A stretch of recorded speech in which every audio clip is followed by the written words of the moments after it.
지금의 주가를 형성하는 게 실체화된 실적 같은 게 아니라 기대감이나 우려 같은 심리적인 요소라는 거예요. 앞으로 미국 경제의 성장 둔화는 상수예요. 가장 큰 변수는 관세로 인한 물가 상승입니다. 만약 관세로 인한 불안 요소를 잠재운다면 연준은 금리를 내린다는 거죠. 그러면 우리에게 중요한 S&P 500에 어떤 영향을 주는지 봐야 되는데요. 안녕하세요, 머니바게트입니다. S&P 500 지수가 5,500을 다시 넘어서면서 4,900까지 내려갔던 충격을 딛고 다시 회복하고 있습니다. 특히 테슬라가 S&P 500의 상승을 이끌었는데요. 로보택시 서비스를 6월부터 시작하겠다는 계획도 있었고, 미국의 자율자동차 규제가 완화된다는 소식도 있었지만, 테슬라의 오랜 리스크였던 일론 머스크의 트럼프 행정부 활동이 마침내 종료되고 테슬라 경영에 집중하겠다는 메시지가 가장 크게 작용했습니다. 오너가 트럼프 행정부에서 빠진다는 이유로 주가가 폭등할 정도로 지금 시장의 가장 큰 리스크는 트럼프였다는 거죠. 최근까지도 S&P 500을 억누르던 이슈도 트럼프발 미중 무역 전쟁인 만큼 지금은 트럼프의 영향력이 가장 큰 상태입니다. S&P 500이 한때 6,100포인트까지 가게 한 것도 트럼프였고요. 4,900까지 떨어뜨린 것도 트럼프일 만큼 무역 전쟁을 일으키고 다시 완화하는 이 모든 과정은 정말 역대급의 모습이었습니다. 4월 초만 해도 트럼프는 정말 강경했죠. 무역 적자 해결 전까지는 어떤 협상도 없다면서 중국의 145%라는 전무후무한 관세를 부과했습니다. 트럼프는 이를 통해서 국채 금리를 낮추고 재정 부담에서 벗어나고 싶었을 거예요. 그래서 생각해낸 게 국채와 달러가 안전자산이라는 점을 이용해서 무역 전쟁으로 판을 흔들게 되면 안전자산인 국채의 수요가 늘어날 거라는 계산을 한 거죠. 물론 이게 처음에는 효과가 있었습니다. 국채 금리가 3.8%까지 낮아졌죠. 하지만 이것도 너무 과하게 쓰면 부러지게 마련이죠. 중국이 같은 관세로 보복을 하고 시장에서는 미국을 믿어도 되는 거냐라는 회의론이 일었거든요. 그러면서 절대 무너지지 않을 것 같던 달러와 국채에 대한 신뢰가 무너져 버린 거예요. 당장 국채금리는 4.5%까지 오히려 더 올랐습니다. 국채금리 상승보다 더 문제가 된 건 안전자산이라는 국채금리가 불과 며칠 만에 4.3%에서 3.8%로 3.8%에서 4.5%로 널뛰게 하는 게 마치 불안전자산 같다는 거죠.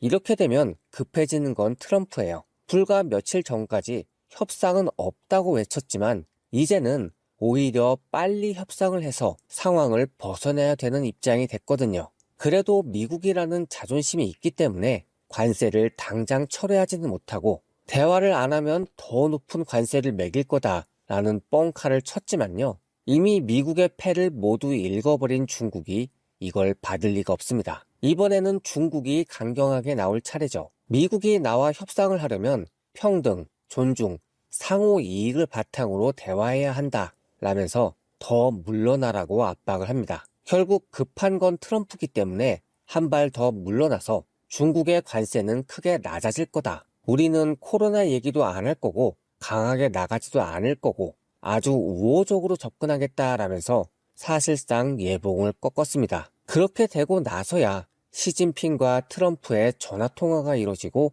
협상이 시작된 거죠. 이제 트럼프의 시선은 국내로 향하고 있습니다. 어쨌든 국채금리를 내려야 되는 현실은 똑같거든요. 그래서 연준이 기준금리를 낮추는 방법으로 국채금리를 간접적으로 내리기를 원하는 거예요. 그래서 다시 연준을 압박하기 시작했죠.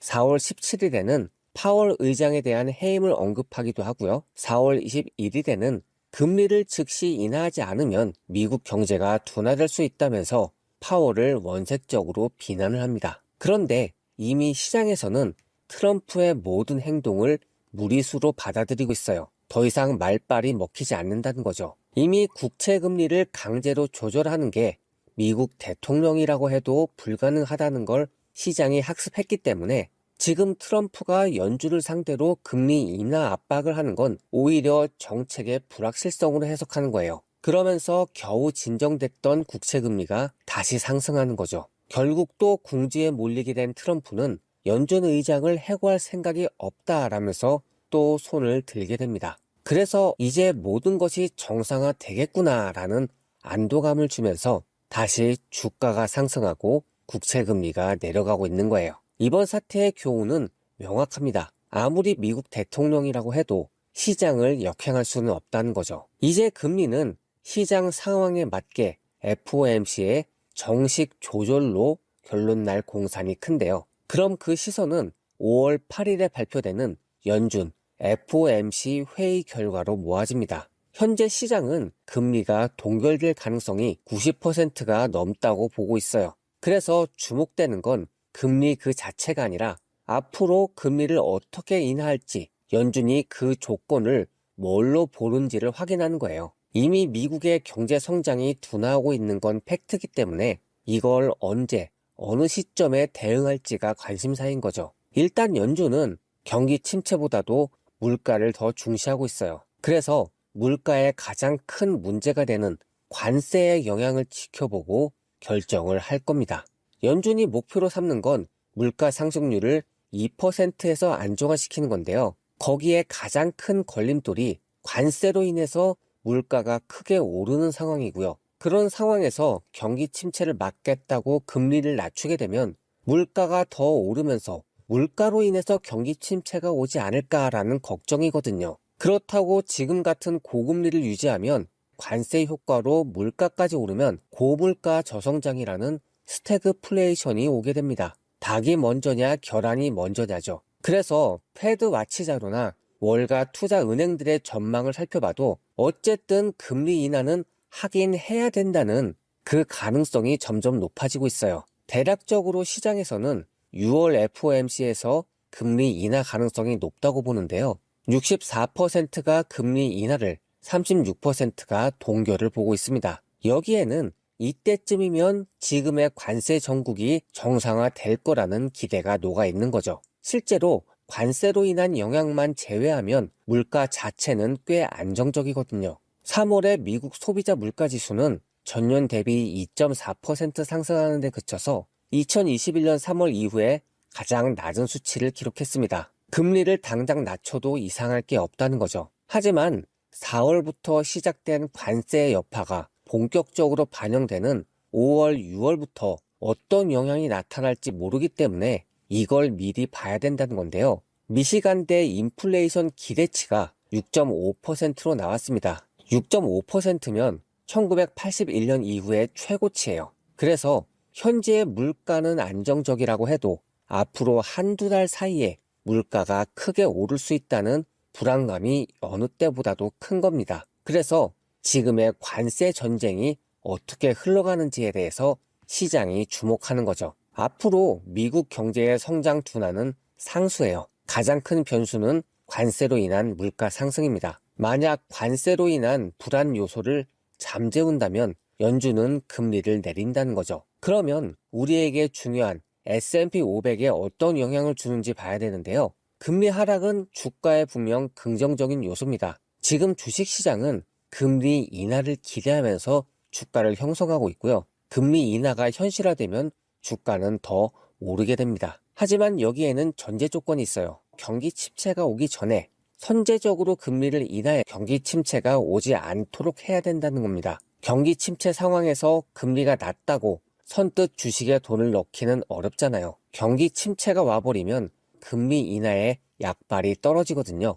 그래서 두 가지가 필요하죠. 첫째는 6월 FOMC 때까지 관세 분쟁이 원만히 해결돼야 되는 거고요. 둘째는 그때까지 경기 침체가 오지 않고 어떻게든 버텨내야 되는 겁니다. 설사 6월까지 관세가 해결이 안 된다고 해도 다음 회의는 7월 30일로 넘어가거든요. 시장은 그래도 이때까지는 금리가 인하될 확률을 0.25% 인하가 40.2%, 0.5% 인하한다가 48.4%, 90% 이상의 확률로 늦어도 이때까지는 금리가 인하된다고 보고 있어요. 그만큼 기대가 큰 상황이라는 거죠. 그래서 만약에 시장 상황이 이때까지도 따라주지 못한다면 실망 매물이 쏟아지면서 패닉셀이 올 수도 있습니다. 그래서 주가는 알 수 없는 거죠. 하지만 중요한 건 지금의 주가를 형성하는 게 실체화된 실적 같은 게 아니라 기대감이나 우려 같은 심리적인 요소라는 거예요. 이런 장에서는 주가는 작은 이슈로도 크게 반응을 하고요. 변동성이 커진 시장에서는 어느 때보다도 적립식 투자가 더 유리하다는 겁니다. S&P 500을 추정하는 ETF를 지금 적립식으로 사게 되면 주가가 떨어졌을 때 더 싸게 많이 살 수 있고요. 올라갈 때는 적게 사게 되면서 수량을 조절할 수 있거든요. 그리고 지금 비록 경기가 둔화되고 있다고 해도 미국의 고용이나 성장 같은 클래식 지표가 여전히 나쁘지 않은 상태이기 때문에 지금의 심리가 지배하는 장이 끝나게 되면 다시 상승할 가능성이 높다는 겁니다. 여러분은 그런 장이 오기 전까지 최대한 많은 S&P 500 주식을 모아두면 되는 거죠. 그리고 최근 구독자 여러분들을 대상으로 닉네임 투표를 진행했는데요. 수익 사냥꾼, 빵돌이, 빵순이 같은 다양한 의견을 주셨습니다. 참여해주신 모든 분들께 진심으로 감사드립니다. 다음 영상은 고점 대비 10% 하락한 미국 증시 S&P 500이 마지막 투자 기회인 이유라는 주제로 특집 영상을 준비했으니까요. 많은 기대 부탁드립니다. S&P 500 적립식 투자에 필요한 다양한 꿀팁은 제 채널에서 만나보실 수 있으니까요.